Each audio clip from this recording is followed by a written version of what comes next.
નમસ્કાર વિદ્યાર્થી મિત્રો, આગળ ઉપર આપણે નર્સ સમીકરણ ભણી ગયા. હવે આપણે એ નર્સ સમીકરણમાંથી સંતુલન અચળાંક કઈ રીતે મેળવવો એના વિશે આપણે અભ્યાસ કરીશું. તો અહીંયા મેં આકૃતિ દોરેલી છે ડેનિયલ કોષની. એમાં એનોડ તરીકે ઝીંકની પટ્ટી અને Zn+2નું દ્રાવણ છે અને કેથોડ ઉપર કોપર છે, Cu+2 દ્રાવણની અંદર ડૂબાડેલ છે. હવે જ્યારે આ ડેનિયલ કોષ કાર્યરત હોય ત્યારે એમાં પ્રક્રિયા શું થતી હોય છે એ આપણે લઈએ. તો તમને ખ્યાલ છે કે અહીંયા ઝીંક છે એ એની પટ્ટી છે, આ ઇલેક્ટ્રોન ગુમાવે છે. ઝીંકમાંથી Zn+2 બનશે. અહીંયા રહેલો ઝીંકનો પરમાણુ ઇલેક્ટ્રોન ગુમાવશે અને Zn+2માં કન્વર્ટ થશે. એના 2 ઇલેક્ટ્રોન છે એ કેથોડ તરફ જાય છે. તો અહીંયા ઝીંકમાંથી Zn+2 બનશે. સેમ આ ઇલેક્ટ્રોન આ દિશામાં અહીંયા કેથોડ ઉપર આવે છે. એ 2 ઇલેક્ટ્રોન જ્યારે અહીંયા પહોંચશે ત્યારે દ્રાવણની અંદર રહેલો જે Cu+2 છે એ 2 આ ઇલેક્ટ્રોન મેળવી લેશે અને Cu+2 ઇલેક્ટ્રોન મેળવીને કોપર તરીકે અહીંયા નિક્ષેપિત થશે, જમા થશે. તો એની પ્રક્રિયા આપણે આગળ ઉપર અભ્યાસ કરી ગયા છે. અહીંયા ફરીથી લખીએ. અહીંયા Zn સોલિડ એ શેમાં કન્વર્ટ થાય છે? અહીંયા ઝીંકની પટ્ટી છે એ Zn+2માં કન્વર્ટ થશે એક્યુઅસ અવસ્થામાં. ત્યારબાદ અહીંયા શું થતું હોય છે? તો કોપર+2 છે એ ઇલેક્ટ્રોન મેળવે છે એટલે Cu+2 છે એ 2 ઇલેક્ટ્રોન મેળવી Cu+2નું રૂપાંતર છે એ Cu સોલિડમાં થશે. તો આ પ્રક્રિયા થતી હોય છે. અહીંયા પ્રક્રિયક તરીકે અહીંયા Zn સોલિડ અને Cu+2 છે એનું રૂપાંતર થશે ઝીંકનું Zn+2માં અને Cu+2નું રૂપાંતર Cu સોલિડમાં થશે. આ દરમિયાન અહીંયા વિદ્યુત પ્રવાહ ઉત્પન્ન થાય છે. અહીંયા પોટેન્શિયલ, જેને આપણે ઈ સેલ કહીએ છીએ, એ વિદ્યુત પ્રવાહ ઉત્પન્ન થશે. હવે જેમ જેમ સમય પસાર થતો જશે તેમ શું થતું જાય છે આપણે લઈએ. તો અહીંયા ઝીંકમાંથી Zn+2 બનતા જશે. જેમ સમય પસાર થાય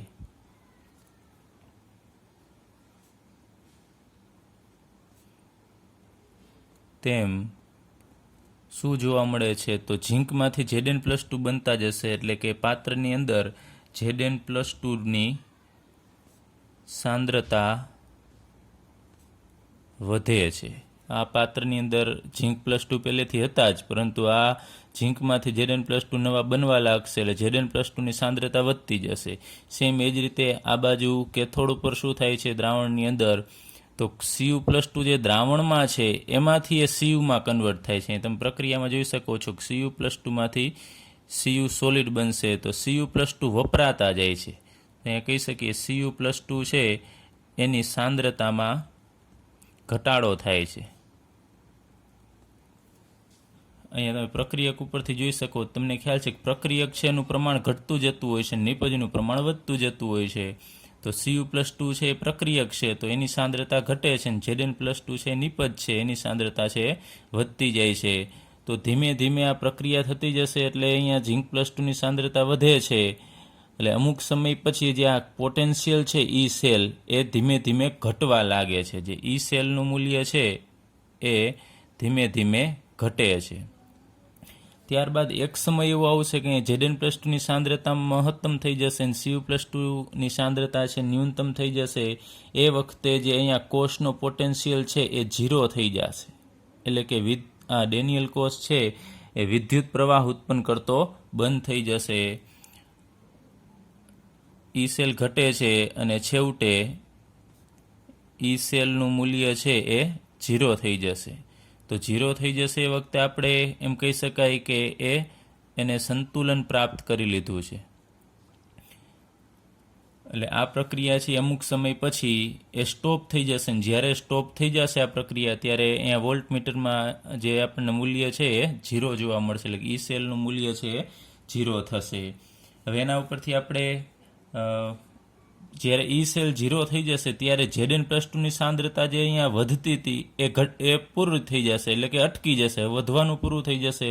અહીંયા Cu+2 છે ઘટવાનું પૂરું થઈ જશે. એટલે કે આખી પ્રક્રિયા જ છે સ્ટોપ થઈ જશે અને પોટેન્શિયલ છે એનું મૂલ્ય સંતુલને 0 થશે. હવે આપણે નર્સ સમીકરણ લખીએ સંતુલને.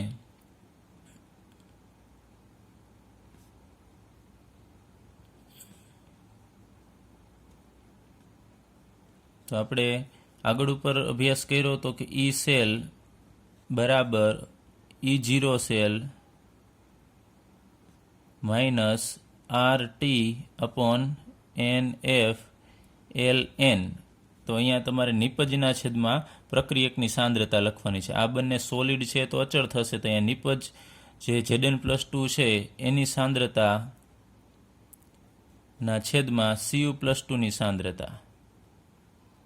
આ રીતે આપણે લખી શકીએ. હવે તમારે ln કાઢવું હોય તો ln ની જગ્યાએ તમને ખ્યાલ છે આપણે અહીંયા મૂકી શકીએ ln બરાબર 2.303 log આટલું મૂકી શકાય. તો બુક પ્રમાણે આપણે લઈએ કે ln કાઢી નાખીએ અહીંયા તો આપણને મળશે E0 સેલ માઇનસ, હવે ln કાઢશું એટલે 2.303 આવશે, એટલે અહીંયા આપણે આગળ ગુણાકારમાં લખી નાખીએ 2.303 RT ના છેદમાં NF અને ln ની જગ્યાએ log, અને અહીંયા થશે Zn+2 ના છેદમાં Cu+2 આયનની સાંદ્રતા. એટલે અહીંયા આપણે ln ની જગ્યાએ માત્ર 2.303 log મૂકેલ છે, અને અહીંયા થશે E સેલ. હવે આપણે વાત કરીએ અહીંયા સંતુલને કીધું છે, તો સંતુલને અહીંયા E સેલનું મૂલ્ય જ્યારે સંતુલન પ્રાપ્ત થાય છે ત્યારે E સેલનું મૂલ્ય 0 હશે, તો આપણે અહીંયા મૂકીએ E સેલ બરાબર 0 હોવાથી અહીંયા આ જે સમીકરણ છે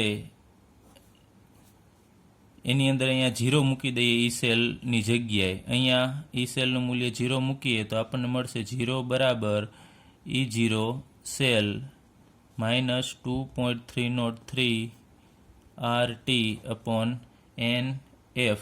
હવે અહીંયા જો આપણે NF આપણને ખ્યાલ જ છે કે ડેનિયલ કોષ માટે અહીંયા N ની વેલ્યુ કેટલી છે, તો N ની વેલ્યુ 2 થશે, કારણ કે 2 ઇલેક્ટ્રોન ઝીંક ગુમાવે છે અને 2 કોપર મેળવે છે. તો અહીંયા આપણે ડાયરેક્ટલી અત્યારે 2 મૂકી દઈએ, અહીંયા 2F, ત્યારબાદ અહીંયા log Zn+2 ના છેદમાં Cu+2.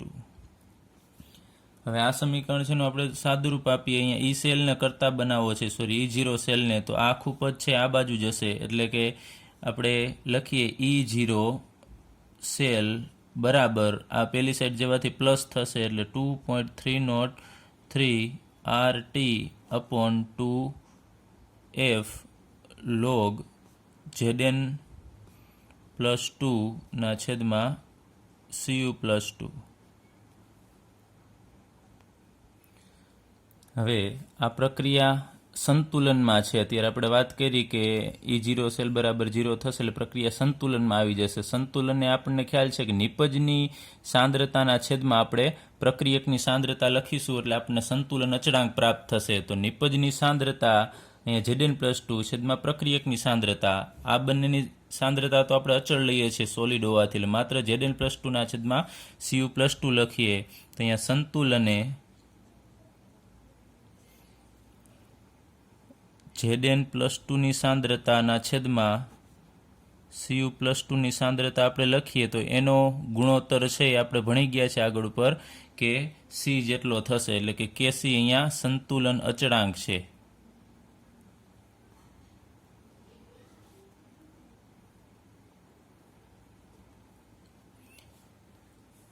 તો હવે અહીંયા Zn2+ ના છેદમાં Cu+2 છે એના બરાબર Kc થશે. તો ઉપરનું જે સમીકરણ છે એમાં આ Zn2+ ના છેદમાં Cu2+ છે એની જગ્યાએ આપણે Kc મૂકીએ એટલે આપણને એક નવું સમીકરણ મળશે.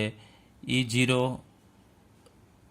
સેલ બરાબર 2.303 RT ના છેદમાં 2F અને log Kc. હવે આપણે આ સમીકરણની અંદર RT અને Fની વેલ્યુ મૂકી દઈએ કે જ્યારે T બરાબર 298 કેલ્વિન તાપમાન હોય ત્યારે આપણે Rની વેલ્યુ અને Fની વેલ્યુ છે તમને ખ્યાલ છે, Rની વેલ્યુ છે 8.314 અને F છે 96487 અને Tની વેલ્યુ આપણે મૂકી દઈએ તો માત્ર આટલાનું આપણે સાદરૂપ આપીએ બધી વેલ્યુ મૂકીને તો આપણને સમીકરણ મળશે E0 સેલ બરાબર અહીંયા આટલાની વેલ્યુ 0.059 ના છેદમાં 2 એટલે આપણે એનની વેલ્યુ અત્યારે એમને એમ રાખીએ છીએ 2, એનું અહીંયા સાદુરૂપમાં ગણતરીમાં લીધેલ નથી. અને અહીંયા log KC. ચાલો તો આ સૂત્ર આપણને મળી ગયું. આની મદદથી E0 સેલ આપણી પાસે હોય છે અને એના ઉપરથી આપણે કેસીનું મૂલ્ય મેળવી શકીએ છીએ. તો ડેનિયલ કોસ માટે આપણે ભણી ગયા છીએ 298 કેલ્વિન તાપમાને E0 સેલનું મૂલ્ય છે એ 1.1 વોલ્ટ છે. તો આપણે એની કિંમત આમાં મૂકીએ. ડેનિયલ કોસ માટે આપણે કેસીનું મૂલ્ય મેળવવું છે. તો ડેનિયલ કોસ માટે E0 સેલ 1.1 છે, તો અહીંયા મૂકી દઈએ. E0 સેલની જગ્યાએ 1.1 બરાબર અહીંયા 0.059/2 અહીંયા log KC. ચાલો અહીંયા log KC ને આપણે કરતા બનાવો છે એટલે 2 છે એ અંશમાં જશે ને 0.059 છે છેદમાં આવશે. એટલે log KC બરાબર 1.1 ગુણ્યા 2 છેદમાં 0.059. આનું સાદુરૂપ આપીએ. એનું સાદુરૂપ આપશું એટલે આપણને મળશે 37.288 અને અહીંયા log KC. હવે કેસીનું મૂલ્ય મેળવવા માટે અહીંયા આપણે એન્ટીલોગ લેવો પડશે. એટલે આ બાજુએથી આપણે લોગ કાઢી નાખીએ એટલે કેસી બરાબર થશે એન્ટીલોગ ઓફ 37.288. આનો એન્ટીલોગ તમને ખ્યાલ છે, પોઈન્ટ પછી 0.28નું 8માં જોવાનું છે આપણે. એટલે કેસીનું મૂલ્ય છે એ મળશે તમને 2 અને પોઈન્ટની આગળ જે છે એને આપણે 10ની ઘાત સ્વરૂપે દર્શાવવું પડશે 37.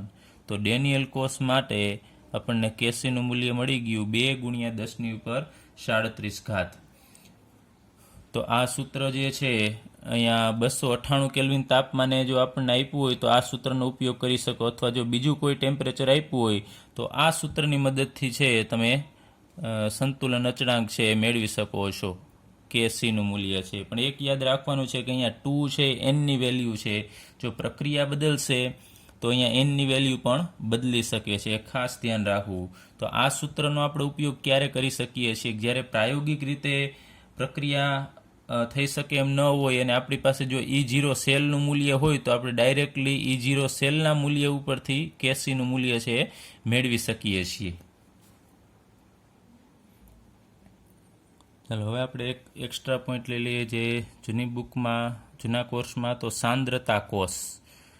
તો સાંદ્રતા કોષ કેને કહેવાય? તો ડેનિયલ કોષ આપણે ભણી ગયા કે એમાં ડાબી બાજુનું પાત્ર હતું એમાં ઝીંકની પટ્ટી Zn+2નું દ્રાવણ હતું અને જમણી બાજુએ Cu ની પટ્ટી અને Cu+2નું દ્રાવણ હતું. પણ સાંદ્રતા કોષ એવો કોષ છે કે જેમાં બધી વસ્તુ સમાન હશે. એટલે કે આ બાજુ જે વિદ્યુત ધ્રુવ છે એ તમે જુઓ છો કોપરનો છે, એટલે કે આ બાજુનો ભાગ છે આપણે એનોડ કહીએ તો એનોડ કોપરનો છે, તો કેથોડ છે એ પણ કોપરનો જ હશે.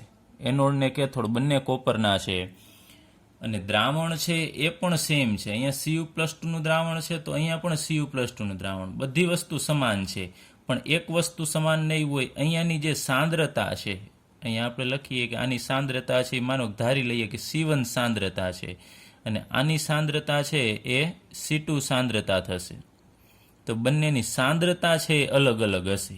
એવો કોષ કે જેમાં બધી વસ્તુ છે વિદ્યુત ધ્રુવ સરખા હશે, કોપર અને વિદ્યુત વિભાજ્ય પણ સમાન હોય, પરંતુ એની સાંદ્રતા છે એ જુદી જુદી હશે. એવા કોષને આપણે સાંદ્રતા કોષ કહેશું. તો સાંદ્રતા કોષ ફરીથી એક વખત એમાં શું હશે કે એ બંનેમાં સરખા વિદ્યુત ધ્રુવ હશે, એટલે કે બંને બાજુ જે સળિયા છે એ સમાન હશે.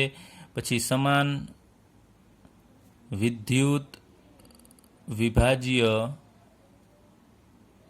દ્રાવણ હશે. એટલે કે આ બાજુ જો તમે CuSO4નું દ્રાવણ ભરેલું હોય તો આ બાજુ પણ CuSO4નું દ્રાવણ હોવું જોઈએ, પરંતુ બંને દ્રાવણની સાંદ્રતા જુદી જુદી હોય. તો આવા કોષને આપણે સાંદ્રતા કોષ કહેશું. એનું આપણે સાંકેતિક નિરૂપણ ભણવું હોય તો આ બાજુએ એનું કોપર છે તો એનું સાંકેતિક નિરૂપણ લઈએ.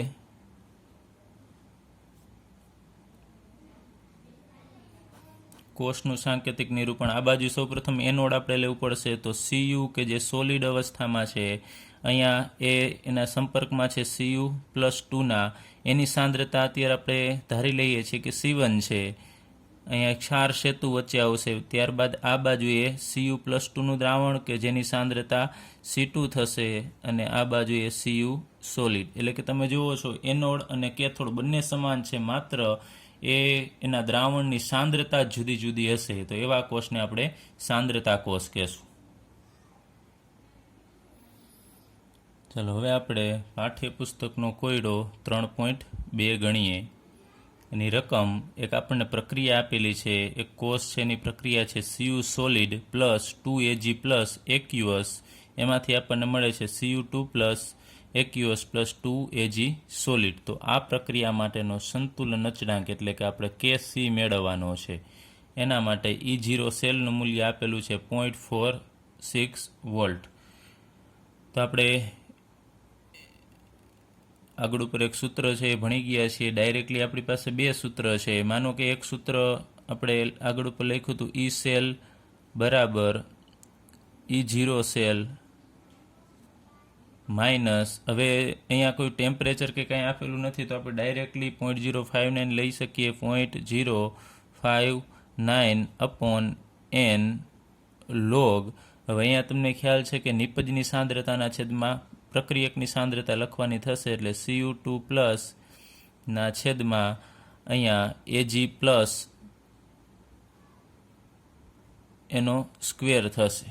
તો આ સૂત્ર છે એ આપણે આગળ ઉપર લીધું. એમાં ઈ સેલનું મૂલ્ય, હવે સંતુલન અચળાંક મેળવવું હોય તો સંતુલને ઈ સેલનું મૂલ્ય 0 હશે. આપણે થિયરીમાં ભણી ગયા છીએ. તો અહીંયા તમે 0 લેશો, ત્યારબાદ E0 સેલ છે એને કરતા બનાવો અને આ ડાયરેક્ટ ટ્રાન્સફર કરશો, અને આ જે નિપજના છેદમાં પ્રક્રિયકની સાંદ્રતા છે એની જગ્યાએ આપણે કેસી મૂકીશું. તો તમે ડાયરેક્ટલી આ સૂત્ર આગળ ઉપર આપણે લીધું એ પણ મૂકી શકો, અને આના ઉપરથી પણ દાખલો ગણી શકો છો. તો E0 સેલ બરાબર 0.059 અહીંયા n log, ડાયરેક્ટલી આપણે કેસી મૂકી દઈએ. તો આ સૂત્રની મદદથી આપણે ગણીએ દાખલો. તો E0 સેલ આપણને આપેલો છે 0.46 બરાબર અહીંયા 0.059 છેદમાં n. હવે nની વેલ્યુ એટલે કે આ પ્રક્રિયામાં કેટલા ઇલેક્ટ્રોનની હેરાફેરી થાય છે. તો તમે જુઓ છો આ બાજુએ અહીંયા 2Ag પ્લસ છે, એટલે કે 2 ધન વીજભાર છે, અને આ બાજુ 2 ધન વીજભાર છે. એનો મતલબ કે અહીંયા 2 ઇલેક્ટ્રોન આ મેળવે છે અને કોપર છે 2 ઇલેક્ટ્રોન ગુમાવે છે. તો nની વેલ્યુ છે અહીંયા 2 થશે, અને અહીંયા આપણે એમ રાખીએ log Kc. હવે log Kc ને આપણે કરતા બનાવીએ તો log Kc બરાબર આ બંનેનો ગુણાકાર થશે 2 ગુણ્યા 0.46 ના છેદમાં 0.059. હવે આનું સાદુરૂપ આપીએ તો આનું સાદુરૂપ આપશો એટલે આપણને જવાબ મળશે 15.6 અહીંયા log Kc. હવે કેસી મેળવવા માટે અહીંયાથી લોગ કાઢવો પડશે, અને સામેની સાઈડ આપણે એન્ટીલોગ લેવો પડશે, એટલે એન્ટીલોગ ઓફ 15.6. તો અહીંયા પોઈન્ટ પછીના અંકનો આપણે એન્ટીલોગ જોશું, અને એ આપણને મળશે 3.92. એને ગુણ્યા અહીંયા પોઈન્ટની આગળ જે છે એ ઘાત સ્વરૂપે દર્શાવવાનું રહેશે. તો અહીંયા Kc એટલે કે આ પ્રક્રિયા માટેનો સંતુલન અચળાંક આપણને મળશે 3.92 ગુણ્યા 10⁻15.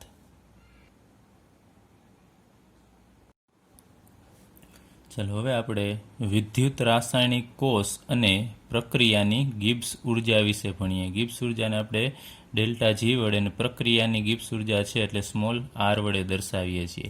તો કોઈ પણ વિદ્યુત રાસાયણિક કોષ છે એના દ્વારા કેટલું કાર્ય થશે, તો આપણે લખીએ અહીંયા જે કાર્ય થાય છે, કોઈ પણ કોષ જે કાર્ય કરતો હોય છે, પ્રકાશ ઉત્પન્ન કરવાનું કે એનાથી કોઈ આપણે ફેન ચલાવીએ, એ કોઈ પણ કાર્ય કેટલું થતું હોય છે, તો એના વિદ્યુતીય પોટેન્શિયલ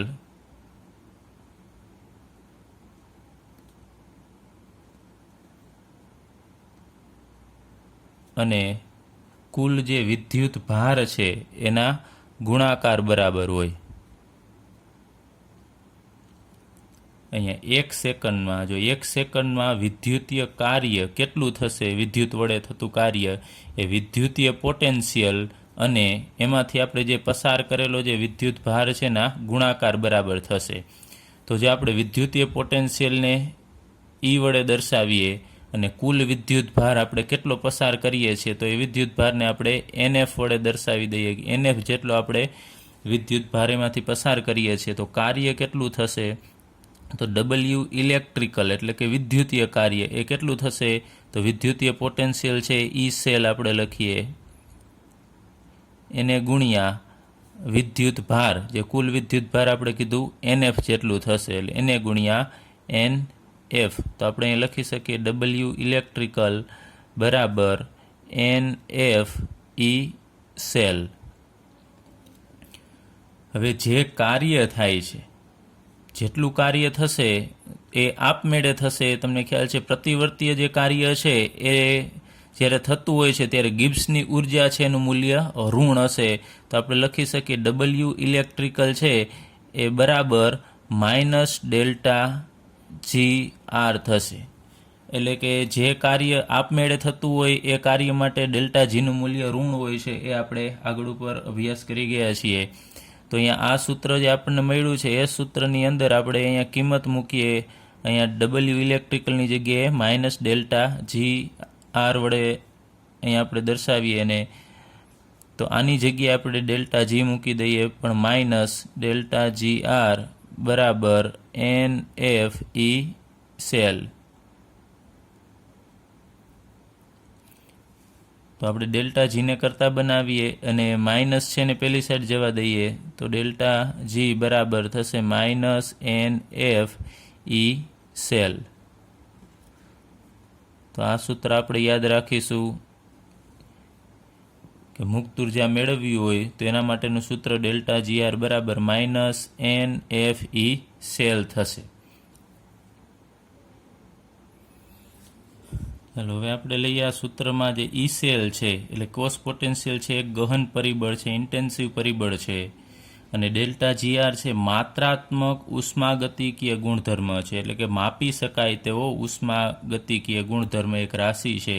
અને ΔGRનું મૂલ્ય છે એ કેના ઉપર આધાર રાખશે, તો ખાસ અહીંયા એ N પર આધાર રાખે છે.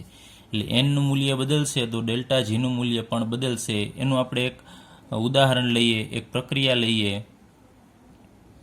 આપણે ડેનિયલ કોસ્ટની જ પ્રક્રિયા લઈએ. Zn solid plus Cu+2 aqueous, એમાંથી આપણને મળશે Zn2 plus aqueous plus Cu solid. તો આ પ્રક્રિયામાં તમને ખ્યાલ છે કેટલા ઇલેક્ટ્રોનની હેરાફેરી થાય છે, તો 2ની થાય છે, કારણ કે અહીંયા Cu+2 છે એમાંથી Cu થાય છે એટલે એને 2 ઇલેક્ટ્રોન મેળવેલા હશે, અને Znમાંથી Zn+2 થાય છે એટલે 2 ઇલેક્ટ્રોન એ ગુમાવે છે. તો અહીંયા N બરાબર 2 થશે, Nની વેલ્યુ 2 થશે. તો આપણે આ સૂત્રની અંદર Nની વેલ્યુ આપણે અહીંયા મૂકી દઈએ તો આપણને મળશે ΔGR બરાબર Nની જગ્યાએ 2 મૂકીએ તો -2F E સેલ મળશે. હવે જો અહીંયા મોલ પ્રમાણ બદલતું હોય, મોલ પ્રમાણ બદલે તો અહીંયા ΔGની વેલ્યુ છે એ પણ બદલશે. એ આપણે લઈએ, બધાને આપણે અહીંયા 2 વડે ગુણી દઈએ તો અહીંયા 2Zn solid plus 2Cu+2 aqueous, એમાંથી મળશે 2Zn+2 aqueous plus 2Cu solid. તો અહીંયા હવે તમે જુઓ છો કેટલા ઇલેક્ટ્રોન છે એની હેરાફેરી થશે. તો અહીંયા ટોટલ એનો વીજભાર થાય છે આ બાજુ ધન 2 અને 2 એટલે કે 2 દુ 4 થશે. તો 4 અહીંયા ધન વીજભાર છે અને આ બાજુ 4 ધન વીજભાર છે, એટલે આને 4 ઇલેક્ટ્રોન મેળવવા પડે અને આને 4 ઇલેક્ટ્રોન છે ગુમાવવા પડે. તો અહીંયા Nની વેલ્યુ છે 4 થશે, કેમ કે અહીંયા 4 ઇલેક્ટ્રોનની હેરાફેરી થતી હશે. તો એની વેલ્યુ આપણે આ સૂત્રની અંદર મૂકીએ તો આપણને મળશે ΔG બરાબર -4F E સેલ. તો અહીંયા તમે જોઈ શકો છો Nનું મૂલ્ય છે એના ઉપરથી આપણે ΔGનું મૂલ્ય મેળવીએ છીએ, તો Nનું મૂલ્ય છે એ બદલશે તો ΔGનું મૂલ્ય પણ બદલે છે. હવે જો બધી જ પ્રક્રિયા કરતી સ્પીસીસ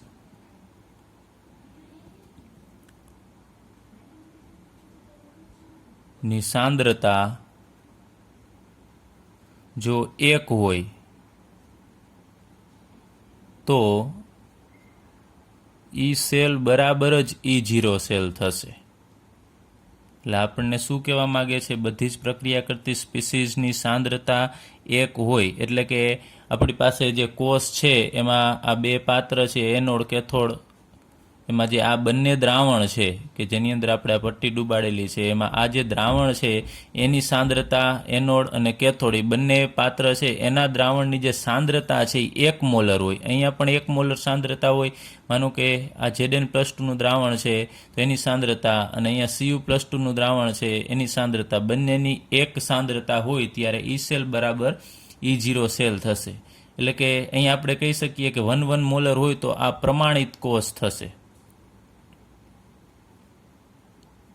તો એનું મૂલ્ય છે પણ આપણને પ્રમાણિત મળશે. તો આપણે આગળ ઉપર એક આ સૂત્ર ભણી ગયા છીએ, ઈ સેલ બરાબર E0 સેલ માઇનસ, હવે ડેનિયલ કોષ માટે આપણે લખીએ તો અહીંયા Zn+2 ને Cu+2 છે એટલે 0.059 અપોન nની જગ્યાએ 2 મૂકી દઈએ અથવા તો n રાખો તો કોઈ પ્રોબ્લેમ નથી. અહીંયા લોગ, ત્યારબાદ અહીંયા આ સાંદ્રતા આપણે ભણી ગયા છીએ Zn2+ ની સાંદ્રતાના છેદમાં Cu2+. હવે આપણે વાત કરી છે કે દરેક સ્પીસીસની સાંદ્રતા 1 હોય એટલે કે અહીંયા Zn2+ ની સાંદ્રતા 1 અને આની સાંદ્રતા 1, તો અહીંયા આવશે 1 એના છેદમાં 1 એટલે ટોટલી આ વેલ્યુ છે આપણને 1 મળશે. 1 ના છેદમાં 1 એટલે 1. તો હવે log 1 બરાબર 0 થશે. તો અહીંયા 1 આવશે, એનું મૂલ્ય છે તમને અહીંયા ટોટલી 0 મળવાનું છે. તો અહીંયા આપણે લખીએ ઈ સેલ બરાબર E0 સેલ માઇનસ 0.059 અપોન 2 અને લોગ અહીંયા 1 થશે, એનું મૂલ્ય 0. તો 0 સાથે આનો ગુણાકાર થશે એટલે આખું પદ 0 થશે. તો અહીંયા છેલ્લે આ બે વસ્તુ આપણને મળશે, ઈ સેલ બરાબર E0 સેલ. એટલે ટૂંકમાં આપણને એ કહેવા માગે છે કે જો બંને દ્રાવણની સાંદ્રતા 1 મોલર હોય તો એ જે આપણને પોટેન્શિયલ મળશે એ પ્રમાણિત કોષનો પોટેન્શિયલ થશે. તો અહીંયા આપણે એની વેલ્યુ છે આ સૂત્રની અંદર આપણે મૂકીએ તો એ ડેલ્ટા જીનું મૂલ્ય છે એ પણ આપણને પ્રમાણિત મળશે. ડેલ્ટા જી 0 બરાબર -NF E0 સેલ. હવે આગળ ઉપર આપણે ઈ સેલ લખેલું હતું અહીંયા, તો હવે ઈ સેલ બરાબર જ E0 સેલ થશે. તો અહીંયા ડેલ્ટા જી છે એનું મૂલ્ય છે એ પણ 0 આપણે 0 વડે દર્શાવીશું એટલે કે પ્રમાણિત મળશે. તો આ પ્રમાણિત કોષ માટે એટલે કે એના મૂલ્ય હોય પ્રમાણિત પોટેન્શિયલનું મૂલ્ય આપેલું હોય તો ડેલ્ટા જીનું મૂલ્ય છે પણ પ્રમાણિત મળશે. હવે આપણે જે કોષનો પોટેન્શિયલ છે એની ઉપરથી આપણે જે આગળ ઉપર સંતુલન અચળાંક છે એનું સૂત્ર મેળવ્યું હતું એવું જ આપણે 11મા ધોરણની અંદર પણ આપણે ભણી ગયા છીએ. એવું જ સૂત્ર અહીંયા ફરીથી લઈએ, ડેલ્ટા G0 બરાબર સંતુલન અચળાંક માટેનું -RT ln K, અથવા તો અહીંયા તમે Kc વડે દર્શાવી શકો છો. આ સૂત્ર 11મા ધોરણમાં આપણે આવ્યું હતું, ફરીથી અહીં રિપીટેશન થાય છે. હવે જો આપણે ln અહીંયાથી કાઢવું હોય તો તમને ખ્યાલ છે ln બરાબર થશે 2.303 log. તો અહીંયા ln ની જગ્યાએ આપણે આટલી વસ્તુ મૂકી દઈએ તો ડેલ્ટા G0 બરાબર અહીંયા શરૂઆતમાં લખીએ -2.303 RT અને ln ની જગ્યાએ આવશે log K અથવા તો Kc. તો કોષનો આ ગિબ્સની મુક્ત ઉર્જા છે એ આપણી પાસે હોય તો આપણે કોષનો પોટેન્શિયલ સંતુલન અચળાંક મેળવી શકીએ છીએ, અને સંતુલન અચળાંક હોય તો આપણે ડેલ્ટા G0 છે મેળવી શકીએ છીએ. હવે આપણે પાઠ્યપુસ્તકનો કોયડો 3.3 કે જે ગિબ્સની ઉર્જા સાથે સંકળાયેલો છે એ આપણે ગણીએ. તેની રકમ જોઈએ. ડેનિયલ કોષ માટે પ્રમાણિત વિદ્યુતધ્રુવ પોટેન્શિયલ એટલે કે E0 સેલ આપણને આપેલ છે 1.1 વોલ્ટ અને પ્રક્રિયા આપેલી છે Zn solid plus Cu2 plus aqueous, એમાંથી મળશે Zn2 plus aqueous plus Cu solid. તો આ પ્રક્રિયા માટે આપણે પ્રમાણિત ગિબ્સ ઉર્જા મેળવવાની છે. પ્રમાણિત કીધું એટલે આપણે 0 વડે દર્શાવવું પડશે.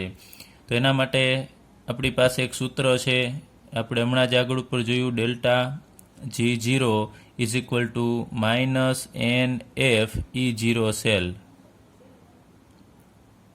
હવે આપણી પાસે કઈ કઈ વેલ્યુ છે એ લઈએ. અહીંયા એનની વેલ્યુની જરૂર પડશે. તો એન બરાબર એટલે કેટલા ઇલેક્ટ્રોન, તો એ તમે આ પ્રક્રિયા ઉપરથી જોઈ શકો છો કે 2 ઇલેક્ટ્રોન, અહીંયા Cu+2 છે, 2 ઇલેક્ટ્રોન મેળવશે અને એમાંથી Cu બનાવશે, એટલે અહીંયા 2 ઇલેક્ટ્રોનની હેરાફેરી થશે, એટલે એન બરાબર 2 છે. એફ તો અહીંયા રકમમાં આપેલો નથી, પરંતુ આપણને ખ્યાલ હોવો જોઈએ 96487 કુલમ પ્રતિ મોલ છે. અને E0 સેલનું મૂલ્ય આપણને રકમમાં આપેલું છે, એ છે 1.1 વોલ્ટ. હવે આ બધી જ જે કિંમત છે એ આપણે આ સમીકરણની અંદર મૂકી દઈએ. તો ડેલ્ટા G0 બરાબર માઇનસ એનની જગ્યાએ અહીં આપણે 2 ગુણ્યા એફ એટલે 96487 અહીંયા કુલમ પ્રતિ મોલ ગુણ્યા અહીંયા E0 સેલ એટલે 1.1 વોલ્ટ. હાલો અહીંયા આપણે આનું સાદરૂપ આપીએ તો આ દરેકનું સાદરૂપ આપશો એટલે આપણને જવાબ મળશે -212271.4 અને અહીંયા એકમ થશે કુલમ અને વોલ્ટ, બંનેને આપણે અહીંયા ભેગા રાખીએ CV પ્રતિ મોલ.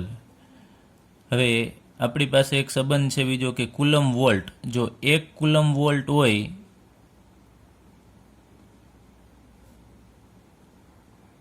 તો એના બરાબર 1 જૂલ થાય. તો અહીંયા આપણે CVની જગ્યાએ આપણે જૂલ મૂકી શકીએ. તો અહીંયા આપણે લખીએ ડેલ્ટા G0 બરાબર -212271.4 જૂલ પ્રતિ મોલ. ખાસ ધ્યાન આપજો, અહીંયા કુલમ વોલ્ટની જગ્યાએ આપણે જૂલ મૂકીએ છીએ, કારણ કે 1 કુલમ વોલ્ટ બરાબર 1 જૂલ થશે. એટલે આપણને જવાબ મળી ગયો છે જૂલ પ્રતિ મોલમાં. પરંતુ જો આપણે કિલો જૂલ પ્રતિ મોલમાં જવાબ જોઈતો હોય તો તમને ખ્યાલ છે આને આપણે 1000 વડે ભાગવું પડશે. તો આને 1000 વડે ભાગશો એટલે પોઈન્ટ છે આ બાજુ ખસી જશે, તો આપણને જવાબ મળશે 212.271 કિલો જૂલ પ્રતિ મોલ.